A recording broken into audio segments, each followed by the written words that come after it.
नमस्कार साथियों, आपकी पाठशाला के YouTube चैनल पर आपका स्वागत है। मैं हूं निरंजन स्वरूप। साथियों, इस समय विश्व के दो बहुत बड़े लोकतांत्रिक देशों अमेरिका और भारत में चुनावी प्रक्रिया जारी है। अमेरिका में प्राइमरी हो चुके हैं। नवंबर के आखिरी सप्ताह में वर्तमान राष्ट्रपति जो बाइडेन और अमेरिका के भूतपूर्व राष्ट्रपति डोनाल्ड ट्रंप के बीच मुकाबला लगभग तय है। जनवरी 2025 तक अमेरिका में नए राष्ट्रपति शपथ ले लेंगे और नई सरकार का वहां गठन हो जाएगा और भारत में भी ये प्रक्रिया जारी है। किसी भी समय चुनाव आयोग अधिसूचना जारी कर सकता है और मई के आखिर तक नई सरकार का गठन हो जाएगा। साथियों, हम सब ने आपने विश्व के बहुत से लोकतांत्रिक देशों में चुनावी प्रक्रियाओं को देखा होगा, सुना होगा, समझा होगा।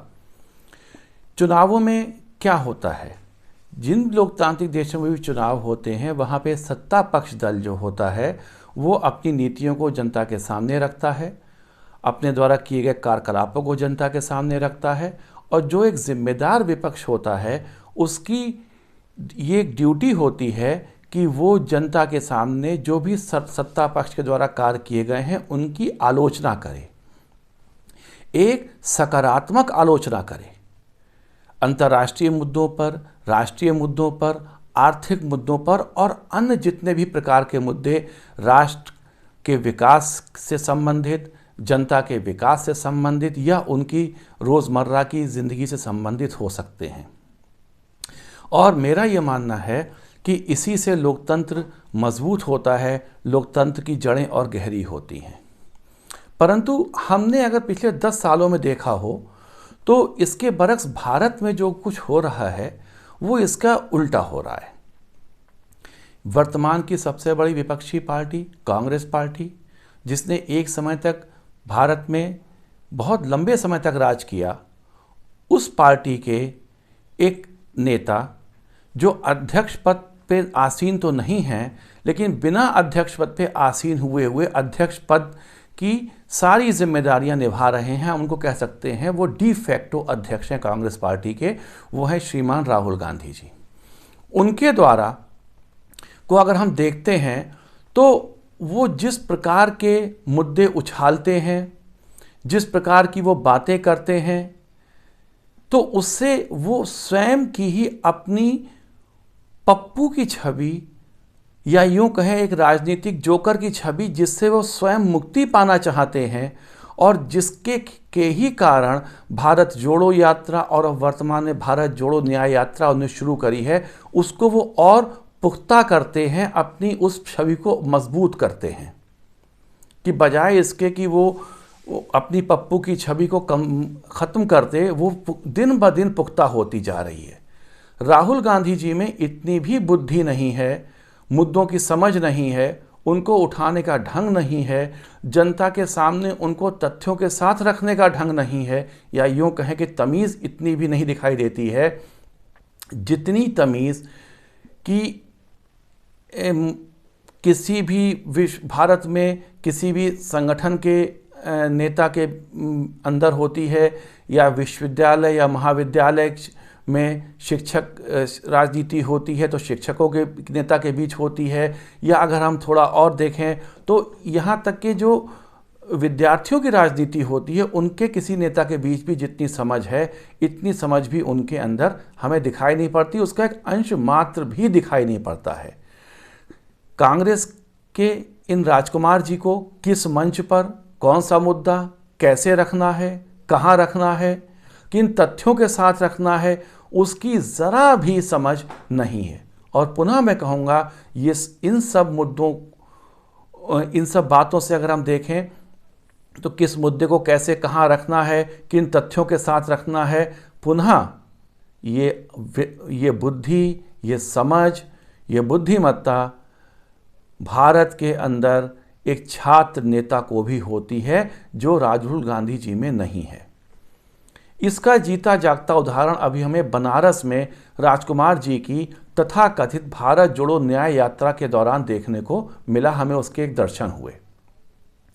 श्रीमान राहुल गांधी जी द्वारा बनारस में जो कहा गया, जिस अंदाज में कहा गया, वो कहीं से भी एक ऐसे व्यक्ति की भाषा नहीं हो सकती जो देश का प्रधानमंत्री बनने चाहता है या उसका सपना देख रहा है, वरन वो भाषा एक सड़क छाप जो है कहें, या अगर हम मुंबई की भाषा में कहें तो, या बॉलीवुड की भाषा में कहें तो एक टपोरी की भाषा है और एक लहजा दर्शा रही थी।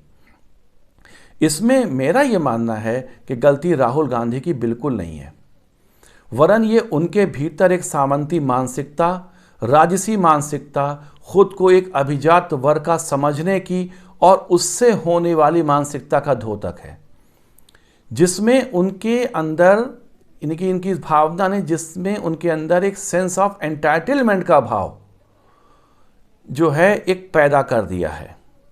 वो खुद को इस देश का, समाज का, इस देश की जनता का मालिक या भगवान समझने का एहसास पाले हुए हैं। तो जिस व्यक्ति के अंदर भी ऐसा एहसास होगा वो व्यक्ति हमेशा ऐसा ही व्यवहार करेगा। तो राजकुमार साहब ने क्या कहा था?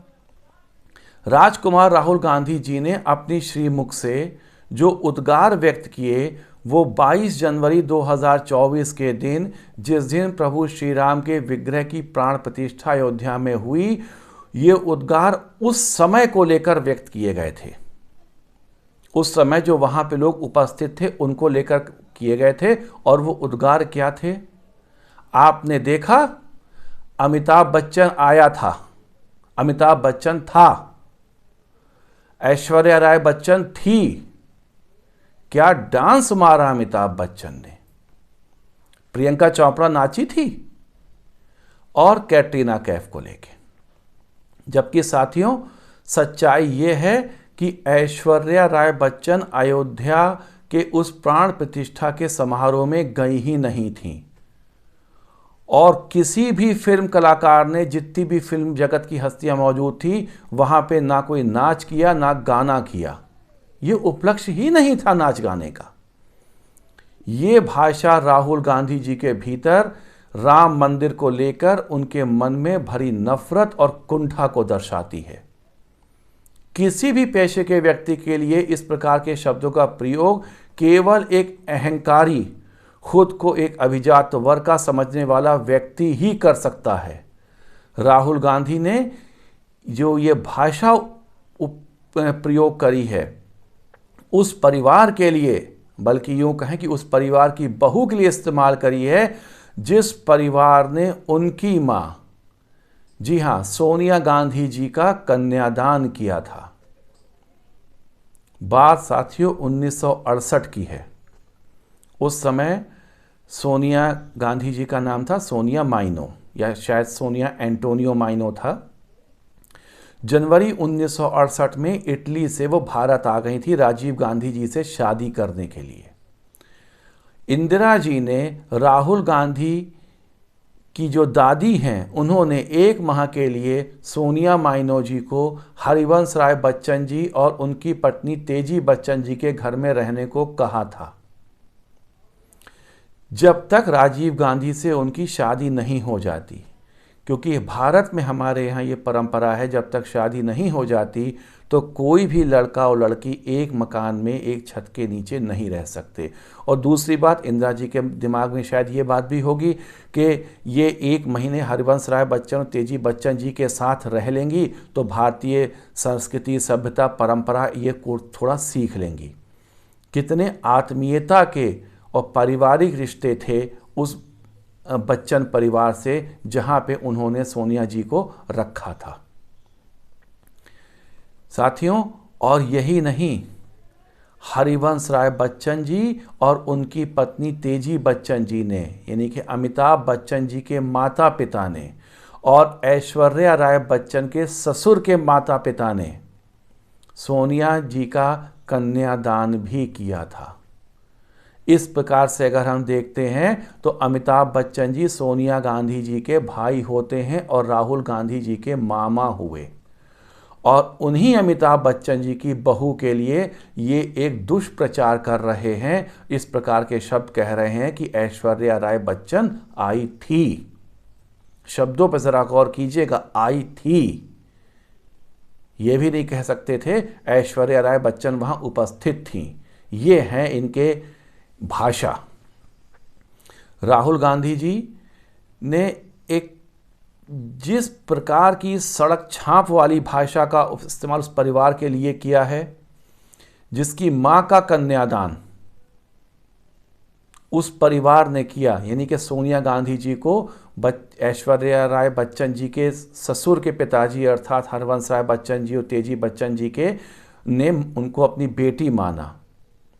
ये अहंकार या ये सामंती मानसिकता यदि राहुल गांधी की नहीं है तो ये क्या है?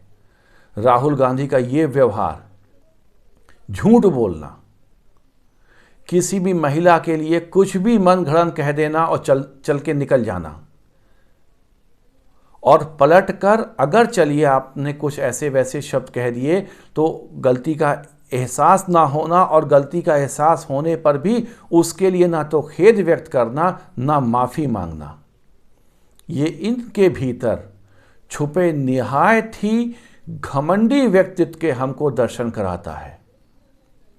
क्या ऐसे व्यक्ति को, जिसने अपने 20 वर्ष के संसद के कार्यकाल के दौरान एक भी ऐसा मुद्दा नहीं उठाया जिसे हम याद कर सकें, संसद में बहस होती है तो ये वहाँ से चले जाते हैं, विदेश यात्रा पे किसी सीक्रेट गंतव्य पे चले जाते हैं, जब भी किसी मुद्दों पर बहस हुई है राष्ट्रीय अंतर्राष्ट्रीय सामाजिक मुद्दों पर तो वहाँ से नदारत नज़र आए हैं, और अगर इनने बहस करी है तो किस मतलब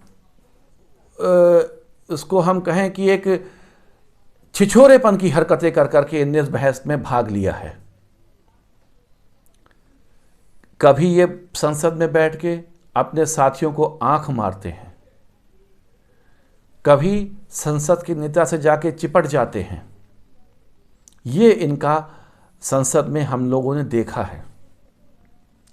20 साल के कार्यकाल में संसद के रूप में 2004 से जब ये पहली बार चुने गए थे और 2024 तक अगर हम उठा के देखें, इनका किसी मुद्दे पर एक ऐसा भाषण नहीं है जिसको एकेडमिक सर्किल में या जनता का कोई भी अन्य व्यक्ति उसको उठा के सुनना या देखना चाहे कि इनने क्या बात कही थी, ये गंभीर बात थी, इसको हमें स्टडी करना चाहिए। तो ये जो इनका संसद में नकारापन है, कहीं ऐसा तो नहीं कि इस नकारेपन को छिपाने के लिए ये संसद के बाहर अन्य मंचों पर अन्य व्यक्तियों के लिए, महिलाओं के लिए इस प्रकार की उलझुल बातें करती हैं, इस प्रकार की उलझुल बातें करते हैं ये। साथियों, अब समय आ गया है कि हम इस प्रकार की मानसिकता के लोगों को संसद से हमेशा हमेशा के लिए नदारद कर दें। ये हमारी आपकी ड्यूटी है कि ऐसे लोग देश की संसद में ना पहुंचें। इन लोगों को अगर हम संसद में पहुंचाते हैं तो हम देश का पैसा बर्बाद करते हैं, और जो जिस जहां से भी चुन के आते हैं उस जनता से धोखा करते हैं। ये इस प्रकार के लोगों का देश की संसद में होना अब देश के लिए, मेरा यह मानना है, अच्छा या शुभ संकेत नहीं है। बेहतर हो कि देश की जनता इन जैसे स्वयंभू राजसी मानसिकता से ग्रसित लोगों को देश की संसद से आजीवन रूप से निष्कासित कर दे, अन्यथा ये लोग भविष्य में, आने वाले भविष्य में देश के और समाज के लिए ये एक वरदान नहीं, एक अभिशाप बनेंगे।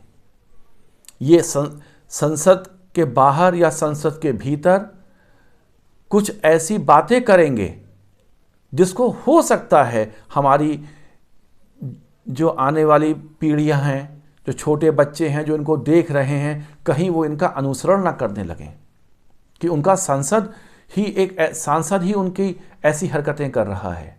तो इसलिए यह आवश्यक हो जाता है कि अब हम इन जैसे लोगों को संसद में ना पहुंचने दें और उनको हमेशा हमेशा के लिए बाहर का रास्ता दिखाएं, चाहे वो किसी भी पार्टी में हो, किसी भी दल में हो, किसी भी विचारधारा के हों।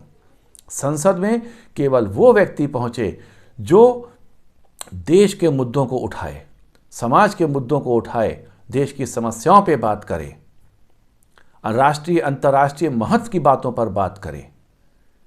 और जब वो ऐसा करेगा, जब वो तो समाज में भी उसकी ड्यूटी होगी, वो सोचेगा कि मुझे समाज में, जनता के सामने भी किसी प्लेटफॉर्म पर इस प्रकार की ऊल जलूल बेहूदी बातें नहीं करनी है। वो वहाँ भी मुद्दों की ही बात करेगा।